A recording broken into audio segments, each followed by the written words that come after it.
कहते हैं समय एक व्रत है जो घट चुका है वो फिर घटता है, बस रूप बदल जाता है। हजारों वर्ष पहले जब नदियाँ बोलती थी, जब ऋषि तपस्या से ब्रह्मांड हिलाते थे और जब मनुष्य धर्म और अधर्म के बीच झूलता था, वहीं से शुरू होती है महाभारत की एक कथा।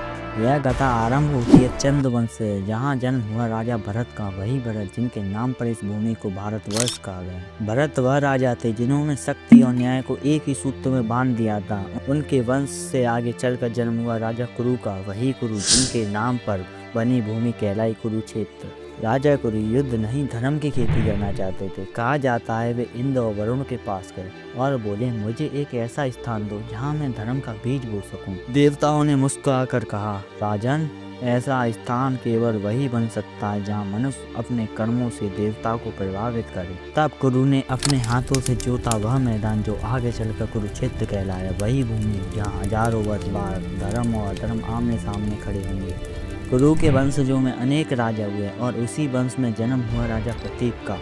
उनके पुत्र थे राजा शांतनु, वह राजा जिनकी कहानी ने भाग्य की ही दिशा बदल दी। एक दिन गंगा के तट पर राजा शांतनु ने देखा एक स्त्री जैसे स्वर्ग की अप्सरा उतर आई हो। वही थी गंगा, जल की देवी, मोहक, शांत और रहस्यमयी। शांतनु मोहित हो गई। उन्होंने प्रस्ताव रखा विवाह का। गंगा बोली, राजन, मैं आपकी पत्नी तो बनूंगी, पर एक शर्त है, जो भी मैं करूं आप मुझसे कोई प्रसन्न नहीं करेंगे। शांतनु ने वचन दिया और वही वचन आगे चलकर बन गया उनके जीवन का सबसे बड़ा श्राप। गंगा ने एक एक कर 7 पुत्रों को जन्म दिया और जन्म लेते ही उन्हें नदी में प्रवाहित कर दिया। शांतनु तिलमिला उठे पर वचन के कारण मौन रहे। जब 8वां पुत्र हुआ, शांतनु स्वयं को रोक ना सके। बोले, यह कैसा कर्म है देवी, एक माँ अपने ही पुत्रों को कैसे डुबो सकती है। गंगा मुस्कुराई और बोली, राजन, आपने वचन तोड़ा है। मैं उन 8 शिशुओं की माँ हूँ जिन्हें ऋषि वशिष्ठ के श्राप से मनुष्य रूप मिला था। 7 वसु अपने श्राप से मुक्त हो गए, लेकिन 8वां वसु, उसे पूरी आयु मनुष्य लोक में रहना होगा।